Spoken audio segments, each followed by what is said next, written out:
What's going on, everybody? John with ACTION-FLIX.com. I'm back live once again. That's my second live show is in as many days. I know I'm MIA for like the longest time, and then all of a sudden I just keep churning this stuff out. So I went live last. Well, first of all, let me get this all out of the way. Welcome to the ultimate destination for your action fix. This is the Action Fix podcast from ActionFlix.com, the website that delivers all things action in regards to action cinema and television. And I am your host, CEO, owner. I make absolutely hardly any money from it, but I guess you can call me the CEO. I am John Gerva, your host, and I'm going to take you on another journey of what's new in the realm of action cinema. And boy, has it been a busy day. Like in the last hour, I was writing an article. I swear to God, I was writing an article that's not even up on my website yet. And then I found out about something else. And now, of course, the thing I found out after I was writing the article about the other thing is, of course, what this one is called about. So I don't even have an article up on actionflix.com for this one yet. So I'm actually going to go to the official website or trade, if you will, or the big Hollywood paper or whatever you want. It's not paper. It's not. There's no paper anymore. There's no newspapers. But here we go. I'm going to put it up on here, and I'm going to show you guys that. Boom. There you go. Deadline has reported. Yes, Deadline. Listen, I was not really excited. Okay, I was trepid in my excitement. For a Roadhouse sequel from Amazon MGM. I'm not even talking about all the drama that's been going on since like that happened last week and everything. So basically, if you guys remember, Doug Liman directed the first Roadhouse, which stars Jake Gyllenhaal, which is against I don't know, can you call it a reimagining or something? I don't even know what you would call it. What would you call it? I have no idea. A reboot, reimagining, a different take, if you will. All I know is that it was not nearly half as good as the original Roadhouse with Patrick Swayze, which is, of course, the one I grew up on. I liked it. It wasn't the greatest, but, you know, if you guys remember, I had some big problems with it. And the major problem I had with it was there was no roadhousing in it. Like none until the end, where you got the big fight between Gyllenhaal's Dalton and Conor McGregor, who's kind of annoying. If like I know he's an MMA guy, but he's always in trouble and he's always doing outlandish and weird things out in the real world. And then like his character was just it's like, okay, he's crashing cars all the time. And I guess that's something about him in real life. He's always crashing cars, which I'm not shocked about. But anyways, that's neither here nor there. So it came out. I was kind of excited for it the first time I saw it. The trailer, first time I saw the trailer. So they announced it, and I was like, no. Normally, I'm not like those bad, pesky, like old school action film buffs are just like, you can't do that. You can't remake the movie. I'm like, yes, they can. You don't have to watch it. Don't like lose your ape shit over it, but it's going to be done. It's going to happen. It's always going to be like this. So just either deal with it and move on, take some Xanax or whatever. I don't know, but it's going to happen. But I was like, no, let's not say we did.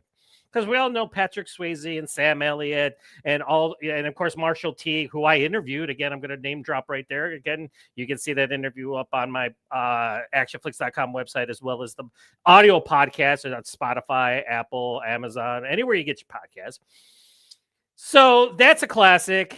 It wasn't a classic when it first came out. I remember when it first came out, it was not a box office hit by any stretch of the imagination, but it was pure 80s awesomeness. And Patrick Swayze was pure 80s action star awesomeness in it. And of course, he went on to do like Next to Kin. And then, of course, he was in Red Dawn prior to that, which is actually not considered an action movie. It's more like towards I don't know, teen military drama, if you will. I don't know. What do you call Red Dawn? An invasion movie. You can call it that. But anyway, it kind of cemented Patrick Swayze's place in action cinema history. And then, of course, they announced it that Doug Liman was doing it. And of course, they made it. And then he had his problems with Amazon MGM because he said that they first said that they were going to release it theatrically. Of course, he would get a take of what they released it theatrically. But then they were like, no, we're going to just stream it. And then he was like, then he threw a fit, wasn't going to show up at the premiere, but he actually did show up at the premiere, but he was still not happy about it. Where though Jake Gyllenhaal was quoted saying that was that's what he thought. He thought that that's what the intention was all along, to do it for streaming. But anyway, Doug Liman was bitter. So now there's this thing going on where Amazon MGM is doing their sequel to Roadhouse with Jake Gyllenhaal returning, and then now Doug Liman has gotten with the writer of the original Roadhouse movie because the rights reverted back to him, and now they're doing their own sequel to Roadhouse, which is a direct sequel to the one with Patrick Swayze.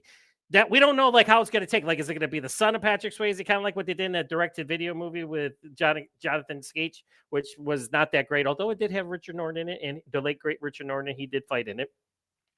But it wasn't that great. It was a direct-to-video movie, and it was like it didn't have any of the sass or the bravado that the original Roadhouse did. But anyway, I liked it for what it was, but it's clearly a forgettable direct-to-video movie back in the 90s or the 2000s. I forget when it came out. But anyway, so Doug Liman is now making his own Roadhouse sequel with the writer of the original Roadhouse because the rights reverted back to him. So technically, we have 2 Roadhouse sequels coming. If this happens, now nobody says that it's actually going to. Now, Amazon MGM, they're making their Roadhouse movie right now. The sequel to their Roadhouse is actually filming as we speak. Doug Liman's, he just announced it as we all know he's bitter and he's upset and he's mad because it didn't get released theatrically. So this is kind of his way to get back at Amazon MGM for what he said was basically they what am I saying? They nigged on the reneged on the what he said, the contract. I was it in writing? Who knows? I have no idea. But anyways, any way, shape, or form, that's what's going on with that. I didn't report it in my website just because I was too busy and I got a lot of things going on. But I just kind of want to give you my thoughts on it. I'm like, one, I'm kind of interested to see like Doug Liman doing a direct sequel to the Patrick Swayze Roadhouse. Like, is it his son? Is it going to be set in the 80s where like we get somebody else playing that Dalton? Nobody knows. But anyways, it would be kind of interesting to see what he does with it, because hopefully it couldn't be any worse than the first Roadhouse reimagining that they did. Again, I think I gave it like a 3 out of 5. I'm not sure. But all I know is my biggest problem with the first Roadhouse with Jake Gyllenhaal was there was no fighting in it. Now, if you notice, Marshall Teague has a famous quote when he's interviewed about Roadhouse. And he said this in my interview, I believe. He says, everybody came to make a movie and a fight broke out. That's his quote. That's Marshall Teague, who we all know played the henchman, the big baddie, to Ben Gazzara, and he, again, one of the most iconic Western fights ever was between him and Patrick Swayze in the movie. But, and that's basically what the movie was. Am I wrong? I'm not wrong. Like, there is fighting every 5 minutes in the original 1989 Roadhouse. Constant fighting. It's just like every time that you turn around, Patrick Swayze is beating somebody up, or he does get beat up a little bit himself. He's not perfect. They had Sam Elliott getting in on a mix halfway through the movie. And of course, you had the big finale where not only did you have him and Marshall Teague fighting, which wasn't the climax, which normally would be reserved for a climax. Am I wrong? But they did something different. That was not the climax. That was kind of like a pre-climax to the actual Dalton assaulting Ben Gazzara's house and beating up all those guys and killing. Does he kill him? No, we don't know. Like, he definitely knocks him out. The one guy does get killed, but that's because he turns him around and gets hit with a shotgun. But so, like, it's such an iconic movie, and there's so much fighting in it. Then I watched the new Roadhouse when it came out on Amazon. I remember I was not working when the first Roadhouse came out because I had just had shoulder surgery. And that's when I was working at my one job that I eventually had to quit because I can't really use my shoulder anymore. Although it is better and I'm doing martial arts and stuff like that. But boy, do I feel it ever. Holy cow. This one got operated on too, but it's nearly not as bad as this one was. Anyway, I was out on leave and I was like, ooh, I'm going to sit down on my couch. I was like this, I had the thing going across and it was all bandaged up and everything. And I was going to because I saw the trailer. So at first I was mad. Then I saw the trailer and I was like, ooh, this looks good. This actually looks pretty good, And then I watched the movie and I was like, it's not like I thought I wasted 2 hours of my time, although some people would say that they have. I did not think it was that bad. But when I was done, I was like, Jake Gyllenhaal was great, and don't get me wrong, I love Jake Gyllenhaal's performance as Dalton in that movie. He was like the quiet anger, like he's got, he's so like mellow and laid back, and then all of a sudden he's like this tiger lying in wait, and he's got these anger issues that just come out, and just boom. Because again, that's why he doesn't want to fight, and that's why because bad things happen, type of thing. So I thought Jake Gyllenhaal was great in the movie. I really did. So he was not the problem. The problem was that it was just there was nothing really memorable about besides his performance, and of course his climactic fight with Conor McGregor, which I did enjoy. CGI and all. You know what? Everybody that bitched about that, it is what it is. This is the state of the times that we live in. I'm not gonna piss in my own Cheerios because of that. I noticed it, yes.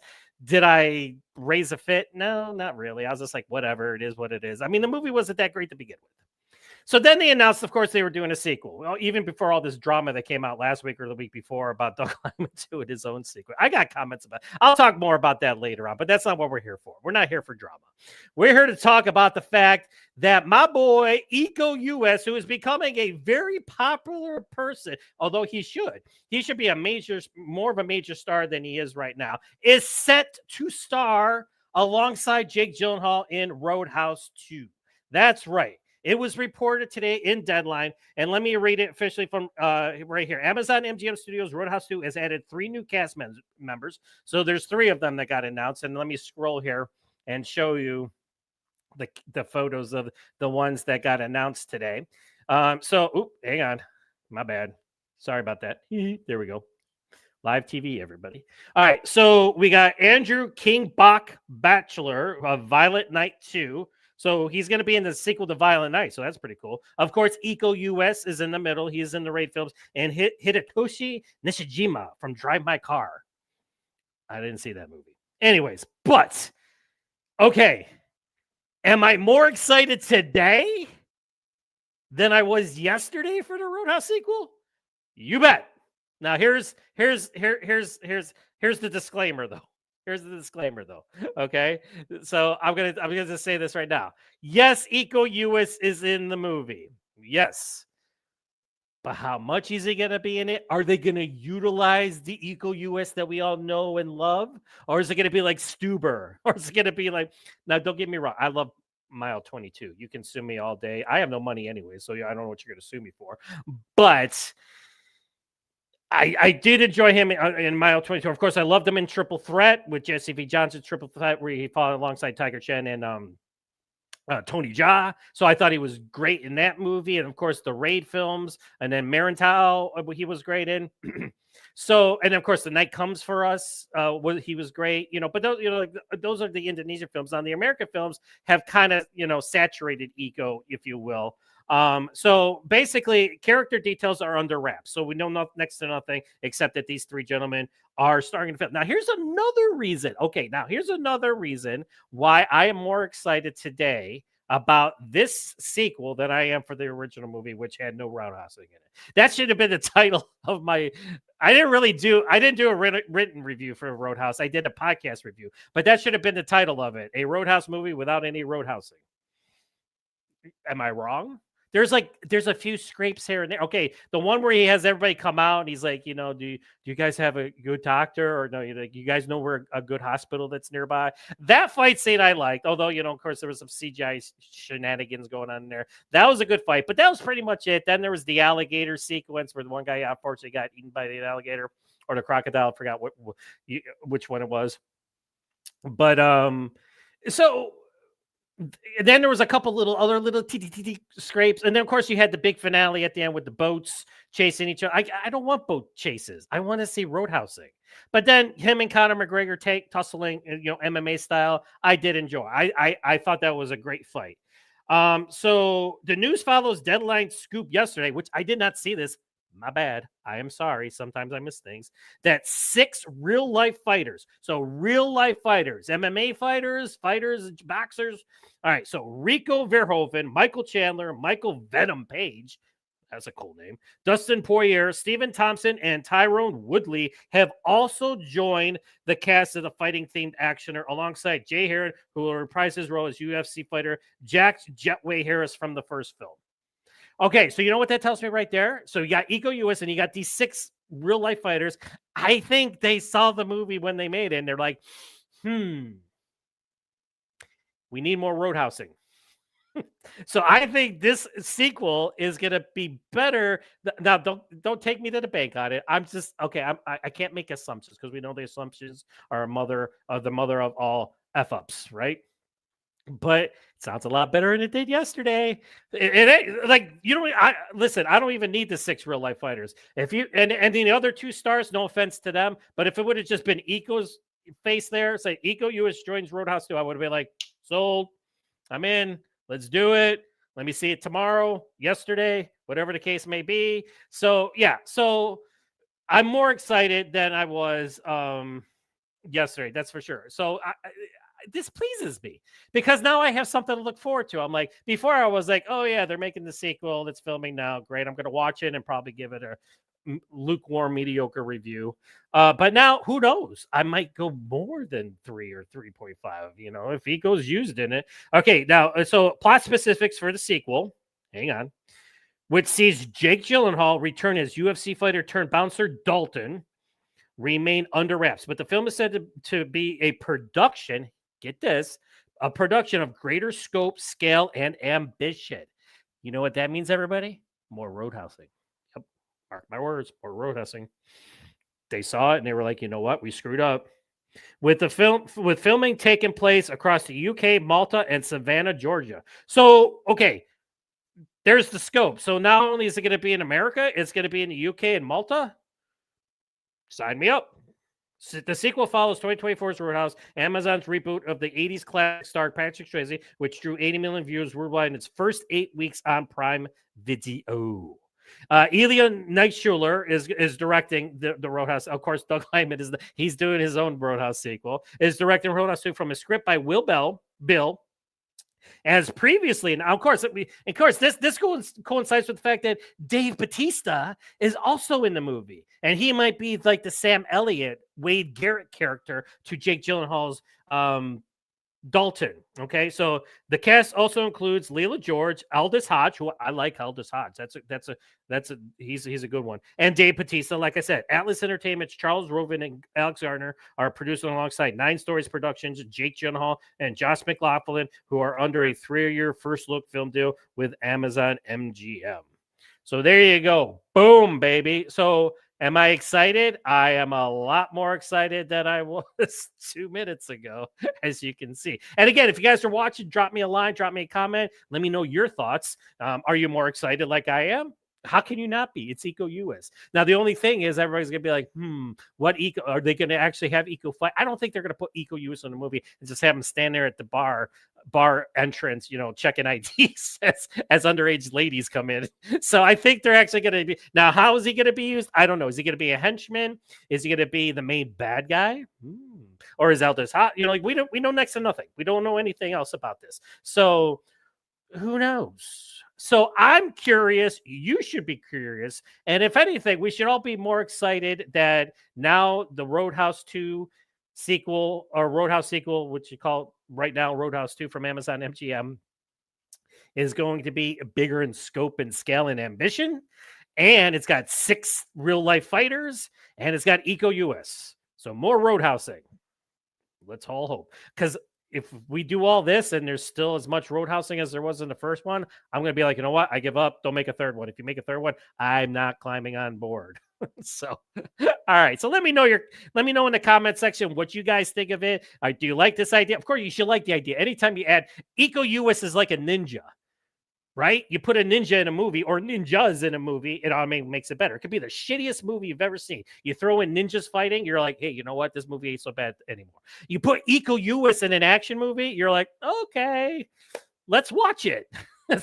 So, you know, like, here's the thing. Let me tell you how much more excited I am for this. Before Eco US was mentioned, and of course, all these real life fighters and everything, I probably would have watched Roadhouse 2 eventually when it came to streaming. You know what? Now I might be there first day like I was for the original. So not the original, you know what I mean? The first one. The 2024 one. So I might be there on when it comes out. You know, is it do Do we know if it's streaming or I don't know if they're. I think they want to release it theatrically, but I'm not too sure. So anybody drop me a line, because. So again, it also says Uwais is known for headlining the Indonesian raid films from Gareth Evans. His other credits include The Night Comes For Us, Headshot, love Headshot, and the major Hollywood projects Mile 22, which I liked, Sue Me, Stuber, god awful, Snake Eyes. I still like that movie. I'm sorry. Does it have Snake Eyes in it? No, but it's still a good movie. Star Wars The Force Awakens, he was totally underutilized in that one, and Expendables 4. And he was used in Expendables 4. He did a lot of fighting in that one, so prove me wrong. You might hate Expendables 4 like tooth and nail, but I liked it. I didn't have that much of a problem like everybody else did. So Uwais also executive produced, choreographed, and starred in Netflix's Wu Assassins. Pretty solid, series for Netflix. And of course, he was in Fistful of Vengeance, which was the movie follow-up to it, which was pretty good until the ending when it got all fantasy and all the special effects and crap. Totally tuned out after that. I'm like, why can't we just fight some more? And of course, he has his production banner, US Films, which he's going to be doing Timur, which comes out this December, next month, in his native land of Indonesia. So we have to wait a little bit longer. But they released a trailer for that, and that looks pretty damn good. So anytime you add Mr. US to any project, I mean, as long as he's fighting and again, he's a solid presence in a film, not only for his fighting, but he's got presence. He's got that he's got that, he walks in, you're like, ooh, who's this guy? Of course he's not the tallest, biggest guy. He's not like Dolph Lundgren back in the 80s, but he doesn't have to be anymore. You don't need to be that over the top grand scale action hero or physical presence. Watching this guy move, he probably would have put Dolph Lundgren down, or a character that Dolph Lundgren is playing. I don't want to say anything bad against Mr. Lundgren. Okay, I love you, Dolph.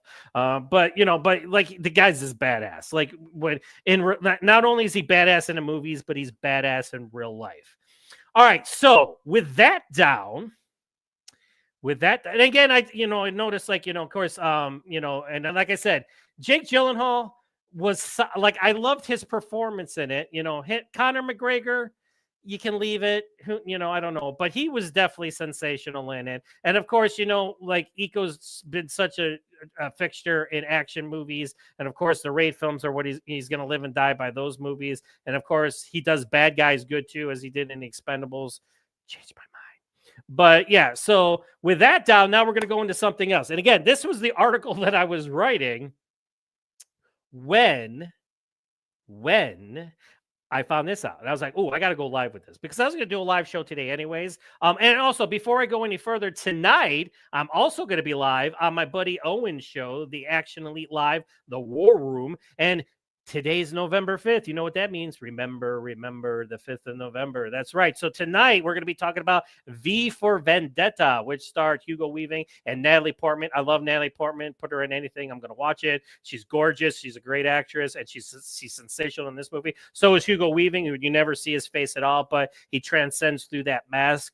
So that's tonight at 8 o'clock, 7 Central, which is the time zone I'm in. So make sure you check us out. We're going to be talking about V for Vendetta. I watched it today. I love the film. I've always loved the film. I've had it, I saw it in the movie theaters, and of course I have it on physical media, and I watched it today in preparation because I had not seen it in a while. So that's tonight at 8 p.m. Eastern, 7 Central. And then also, before I move on, make sure you smash that like and subscribe button. So again, I'm getting closer to that 1,300 mark. And I know when it comes down to it, 1,300 is nothing. There's people with millions of subscribers and followers. And to this day, I think I'm going to switch over from doing an action cinema podcast and website to one where I just play video games on YouTube. Because my daughter watches that stuff sometimes, and I see how many followers they have, how many likes that video has. It's like you're just playing a video game. Like, why would I want to watch somebody else play a video game and just comment when they're playing it? Anyway, whatever. But I'm not going to change. It is. I know action cinema is a niche audience, and I'm probably never going to get really that big. But I don't do it for that. I do it because, like I said, it's my therapy. With all the shit that's happening to me in my real life and everything, this is where I come in and I forget about everything, especially what's happening right now for the time that I'm doing this. All right. So again, tonight, well, first of all, like I said, like and subscribe for me. It takes you a second, but it means so much to me. And thank you for everybody that supports me. And then tonight, of course, make sure you check us out over on the Action Elite. We're going to be doing V for Vendetta, which actually, it could be, dare I say, it's not as bad as things are now, but it could be that bad, right? I don't know. It's like, anyway, who would have known when this movie was made that we'd have like a government and censoring things. Yeah. Although they wouldn't say that they were, but anyways, we're not going to get into that. All right, so now here's what I'm going to do. I got to go into my next stream, or I'm going to share my next sharing my screen, and I'm going to go into, and I'm going to show you what I was typing when I was like, "Ooh, I got to do this. I got to do a podcast about this." So here it is. So now the other day, I was there it is right there. Okay. It was announced that Lionsgate has acquired the rights to the John Rambo prequel, which stars Noah Centineo, and is being directed by the director of the Sisu films, which of course are phenomenal. Well, I haven't seen the second one, but I heard it's more balls out than the first one was, if that's possible. But Lionsgate has acquired that and the Expendables franchise. And a lot of people already say, "Oh, the Expendables franchise sucks. I hate them all." Blah. Poo, poo, poo, poo, caca. All right. But anyways, I'm excited because you know what? Who knows? They can still do good things with it. And they mentioned television and stuff like that. So they can do streaming. Who knows what's going to happen with Lionsgate? But as you know, people say, like, didn't Lionsgate already have these properties? No. Lionsgate distributed the last two Rambo films as well as the Expendable movies, but they didn't. They were distributors. They were not doing. Millennium Media was the one that had the rights to them, and they have since sold them to Lionsgate, who has big things planned for them. But now we get word that the Russo brothers, that's right, Avengers Infinity War, Avengers Endgame, Captain America, the Winter Soldier, which is what probably, besides Endgame, Winter Soldier is probably my favorite MCU movie, and it's besides Shang-Chi, it's probably the only true legit martial arts MCU movie, because there's a lot of badass martial arts in there. But the Russo brothers and their AGBO production company has signed on to produce the John Rambo prequel starring Noah Centineo.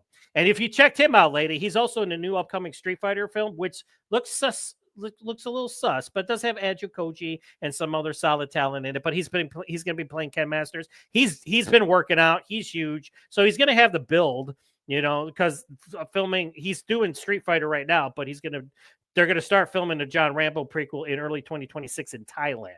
All right, so this is my unfinished article that I'm showing you right now. So I'm going to read you what I have. Let me know what you think. Things are officially getting hot and heavy after Lionsgate's acquisition of Millennium Media's John Rambo prequel and the Expendables franchise. Word now has it that the Russo brothers and their AGBO production banner will now get involved and produce the highly anticipated prequel that will star Noah Centineo, who is starting to recruit, who is in final talks to headlines. Sisu franchise helmer, I forgot to put his name in there. So like I said, it's a work in progress. My bad. Will direct from the script penned by Rory Haynes and Shoaib Nashiravani. Sorry. All right, so now this is coming. That was me writing it. Now this is according to Deadline. Anthony and Joe Russo's AGBO will be producing John Rambo, the sixth installment in the Rambo franchise, in partnership with Lionsgate and Millennium Media. The news comes in the wake of Lionsgate inking a deal with Millennium Films to acquire rights to develop and produce all derivative works of the Expendables franchise. That means they're going to be doing the Expendables franchise from now on, and global distribution rights to John Rambo.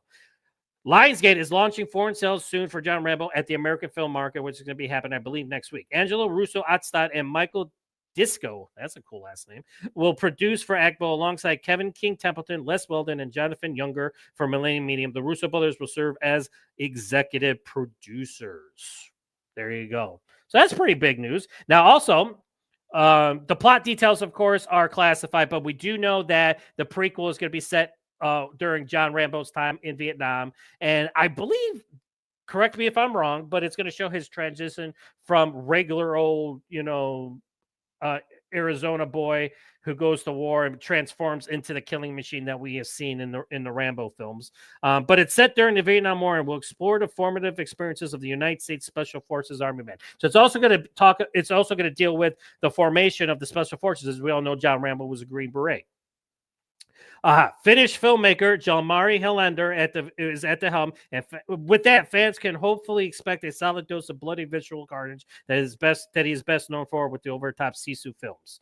All right, now, Angela Russo-Otstop made a comment. She says, Rambo is one of the most enduring and iconic figures in action cinema, and exploring the origins of that mythology is an incredibly exciting opportunity. Everyone knows John Rambo is a relentless force of nature. You got that right. But what truly distinguishes him are his principles, his code, his unerring sense of what's right, and his willingness to risk, I lost my place. Hang on. Everything to defend it. Jalmari brings the raw action, like I said, visceral, raw, over-the-top carnage, and emotional depth needed to pay homage to this legendary character. We're thrilled to collaborate with our partners at Lionsgate and Millennium to support his vision and introduce a new generation to Rambo. Screw the new generation. They don't think about we want. That's what we want. We want the old school is what we want. Anyway, whatever. Man, okay, get the new generation involved. All right, so that's what I got for this installment of the Action Fix podcast. Oh, if you've noticed, I did a name change. Again, constantly evolving here at ActionFlix.com and the Action Fix podcast. I used to call it the Weekly Intel. It's not weekly anymore. It's whatever I put it out. It's now called the Action Fix Podcast Intel. Or, so it's live. Sometimes it'll be recorded. I'll go live if I have breaking news or something really cool to talk about. But if anything else, I'll just record it. So now it's just Intel. So it's not going to be weekly. It's just going to be whenever I, do the news or I got a lot of news to talk about and stuff like that. So no longer is it called, and I'm going to change it on my YouTube channel and on the website. So I just haven't done it yet. Like I said, I haven't even done the article for the Russo brothers joining the John Rambo prequel. I wanted to talk about Iko Uwais joining Roadhouse 2. And I was like, oh man, now I got a double whammy to talk about. And there's some other news, but go to my website, ActionFlix.com, and I will talk about some of that other stuff later on, maybe later in the week or of course. I have a couple interviews lined up for tomorrow. Pretty cool. So there's a new action film that's coming out. I'm not going to say what the name of the action film is or who I'm going to be interviewing, just because, like I said, I don't want to jinx it. But I do have some interviews lined up for tomorrow. So I got a big day ahead. I got to watch the movie. I got to watch the movie tonight. Or sometimes I watch it the day of. I like to watch it the day of. That way it's really fresh in my mind. Or I might watch it tonight and tomorrow because I have time on my hands right now. What the hell is I'm going to do? I can only clean my house so much. So it's like every time people call me, like, what are you doing? I'm cleaning. Like, you clean all the time. I'm like, I know. What else is there to do except the website, So anyways. All right. So tonight, let me get it up here on again. Let me promote my boys. V for Vendetta. That's right. Remember the 5th of November with Natalie Portman and Hugo Weaving. Some, not necessarily an action movie. It has action in it. And when the action hits, it's cool. It was done by then known as the Wachowski brothers. As of course, now we know they have evolved since they made the movie. The action when it hits, Matrix style graphics and stuff like that. The knives were definitely cool. I'm all about knives, and everything. So definitely a solid film. So I can't wait to talk with the boys about that one. And I'm sure we'll go off on tangents and complain about something because that's what we normally do on the Action Elite Live, the War Room. All right. So that's what I got for today. So boom, make sure you get like and subscribe. I can't stress this enough. All right. I need to get that count up. I want to get that count up. I want to become again, people tell me I'm a force in action cinema and especially independent action. And I'm like, that's cool and everything. But I'm trying to pump up the podcast. I'm trying to pump up my YouTube channel. I'm still going to do the audio. I keep saying I'm going to do the audio, but of course I'm always caught up on something. But I am going to restart the audio podcast. It's just a question of when. It's probably going to be just the audio versions of the visual podcast. So, if you're listening on the audio, you're not going to see the visuals, but you can pop on over and give me some love over on the YouTube channel, and then you can watch it visually. Like if I, do a scene or something like that. Also, last night, if you guys checked it out, I did another episode of my Ultimate Atkins Action. That's right. I think I got rid of the thumbnail though, which I probably should have kept, but that's okay. It's all right. No worries. But yeah, so I did that last night because I announced that Scott Adkins had announced that he is now officially filming the last installment of the One Shot franchise. So we had One Shot, one more shot, and of course now we have One Last Shot, which is now filming, and James Nunn is back directing. So we're gonna have more one-er action, one shot, one take action with Scott Adkins starring as Lieutenant Jake Harris, the Navy SEAL who was the sole survivor of the first movie, and of course he was the one-man army in the second one, and now who knows, he's probably gonna be kicking the shit out of people and shoot people left and right, as One Last Shot is now in production. So check that out on my YouTube channel, and also it's on my website, so you can click on it there or there. Doesn't matter. It still gives me love all around. And I will talk to you guys later. So I also got some reviews I got to do. Oh, and one more thing. I have my ticket. I got a free coupon because, again, I'm broke, but I got a free coupon. Came at the right time, and tomorrow night I'm doing the IMAX fan event screening of Predator Badlands. That's right. A lot of people are bitching about it because it's PG-13. I'm like, you know what? Who gives a shit? Because it's probably just as graphic. It's just monsters and synths that are getting killed. There's no humans in the movie, so it's like, deal with it. If you want to see humans getting eviscerated, watch the first Predator, watch the second one, watch the third one, watch the fourth one that everybody hates. This is something different. Dan Trachtenberg, he's 2 for 2 in my book. He did Prey, which I loved, not as much as the first one, of course. Nobody could ever do better than the first movie, or even the second one. Second one, you can argue, is better too. But then he did King of Killers, which was the animated anthology, which the Predator throughout time, taking on samurais and World War II and Vikings. That was a kick-ass animated bloodfest. And now he's back with Predator Badlands, which is kind of like a sweeping, like, adventurous saga, which, like, you got in the 80s. That's what it looks like, just with monsters and a Predator being the good guy. What could go wrong? And it's getting great reviews. Not that I listen to other people's reviews, but every time I turn around, I watch some shows on YouTube to get me, get my fix and everything. And everybody's saying how great it is. And then Dan Trachtenberg he hits the hat trick. So I'm going to see that tomorrow night. I'm doing the IMAX special event fan screening of Predator Badlands. So tomorrow night, be on the lookout. I might do an out of theater reaction video when I get home. I believe it starts at 6:10 Central Time, which is 7:10 Eastern Time.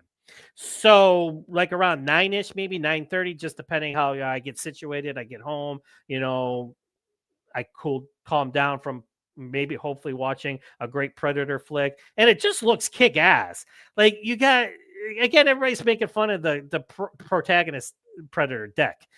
I think he looks cool. I mean, he's a runt. He has to prove himself. And I think that's another cool thing. It's like, and that's the other thing. Okay, I didn't want to go on a tangent, but I'm going to go on a tangent just because I got myself going. Everybody always wants something different, right? So they're like, oh, we want something different. We always see the same things over and over again. So why are you bitching that we got this type of Predator movie, which is kind of like, yeah, is it PG-13? It is. I don't sit there and slit my wrist because the movie's not going to be rated R. I'm not going to see heads flying, a body part. But although you see monsters' body parts flying, from what I hear, you see it all over the place. So I'm excited. So you know what? I'm probably going to like it. And I'm probably going to review it. And I'm probably going to give it a good review. And then people are going to come in and be like, oh, you're not a fan of the original Predator. I'm like, you know what? F you. I was there at opening weekend watching Schwarzenegger and Carl Weathers and Sonny Landham and Jesse the Body Ventura fucking fighting a Predator. And then I was in the theater for the second one, the third one, the fourth one. I've watched them all in the movie theater more than once and have them on video. So you know what? F you if you come at me with that. Your argument is invalid. If not, stop being toxic and go do something productive. Because I am old school Predator. If somebody like me could like this Predator Badlands, which again, I haven't seen the film yet, but I'm excited to see it. I've loved the trailers and everything. You know what? Deal with it. Or else don't go watch it. You know you're going to watch it. That's what always makes me laugh too. They're like, but yet there you are watching the movie. And then afterwards, you just like, see, I told you it sucked. Why did it suck? Oh, because it was PG-13. Okay, I give up. Whatever. So anyways, that's my tangent for today. That's my off the rails, rambling and rolling and everything. So again, tomorrow night, I'm super excited. I actually was going to see it tonight. There's a special advanced event screening, but it was in that the Regal Cinemas, the 4DX. And I did not want to go see the Predator Badlands for the first time like this in my chair, like I was at a ride in Universal Studios, because I enjoy that. My daughter loves it, but like if I'm watching, I made the mistake of going to see Expendables 4 for the first time. I did see that more than once in the theater. I'm so sorry. Come on the podcast, debate me over it. But yeah, but I was just like, I had to go see it again just because I was like, what did I just watch? Because you're getting shit thrown into you, smoke, water, because it's a 4D experience. It's not only in 3D, but it's like it's throwing all this other stuff at you, which is fun. I get it, but I was like, you know what? And that's the only showing that they had. I was like, I'm not going to pay extra for that. I'm going to go tomorrow and use my coupon for the IMAX special. So I'll probably get a poster. I'm assuming if it's a fan event, like they're going to be giving stuff out to the people that go there. Pretty cool. Can't beat it. Didn't cost me anything. Maybe I'll smuggle in some soda. All right, so that's all I got for you guys today. Again, thank you guys again for everything, for all your support. Eco US joins the Roadhouse 2 sequel with Jake Gyllenhaal. I'm more excited than I was yesterday. And now the Russo brothers are producing John Rambo with Sisu directing it. Can you go? Listen. If you get off the hump that, okay, it's not Sylvester Stallone, listen, people can be recast. Even iconic characters can be recast. And, there was even times where people were saying, oh, let's, de-age him with AI. I'm like, no, don't do that because it just looks ridiculous. You're just going to spend the whole movie looking at him and be like, I know that's old Schwarzenegger. I know that's old Stallone de-aged as a young Stallone. It's like that would not have worked at all. So don't even go there. Anyways, I'm excited for that one too. But that's all I got. Have a good night, everybody. And once again, join me at 8 o'clock, 7 Central for V for Vendetta, where we talk about remember the 5th of November at the Action Elite Live, the War Room, as we talk about that. I'm not sure what everybody else is going to say. I'm like, we might not all like it. I liked it. But that's all I got. So until next time, remember, be nice until it's time to not be nice. Catch you later.